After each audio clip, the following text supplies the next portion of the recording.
அனைவருக்கும் வணக்கம். கடந்த ஒரு வாரமாவே எல்லாருக்கும் தெரிஞ்ச நியூஸ் தான். அதாவது தமிழ்நாட்டுல முதலமைச்சரோட ஆஃபீஸ இடமாற்றம் பண்றாங்க. செயின்ட் ஜார்ஜ் கோட்டையிலிருந்து தலைமைச் செயலகத்துல இருக்க நாமக்கல் கவிஞர் மாளிகையில இருக்க 10th ஃப்ளோருக்கு இடமாற்றம் பண்றாங்க. இதுக்கு அரசு தரப்புல சொல்லப்பட்ட காரணங்கள் என்னன்னா, இடப்பற்றாக்குறை இருக்கு, மக்கள் சில வசதியா இருக்கணும், அதுக்கப்புறம் நிர்வாக ரீதியா இந்த தேவை இருக்கு அப்படின்னு சொன்னாங்க.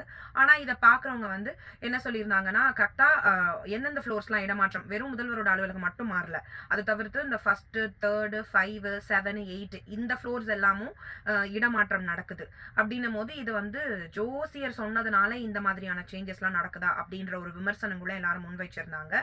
அதுல இன்னொரு விஷயமும் இருக்கு. இப்போ முதல்வருக்கு மாத்த போற ஆபீஸ் சி வியூ, அதாவது கடலை பார்க்க முடியும் முதல்வரோட ஆபீஸ்ல இருந்தே அப்படின்ற ஒரு தகவலும் சொல்லப்பட்டது.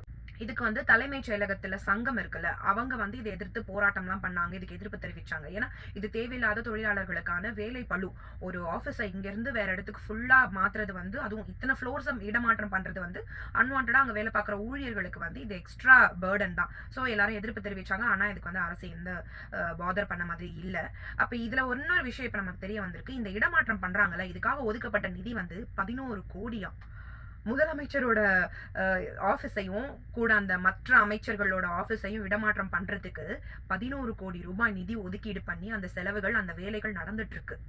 மக்களே பிரச்சாரம் நேரத்துல உங்களுக்கு வாக்குறுதி கொடுத்தாங்கல்ல, இதெல்லாம் செய்வேன், அதெல்லாம் நிறைவேற்றுவதற்கான காசு பத்தல, கஜானா காலின்னு சொல்ற அரசு ஒரு ஆபீஸ்க்கு இவ்வளவு செலவு பண்ணிருக்கு. பாத்துக்கோங்க.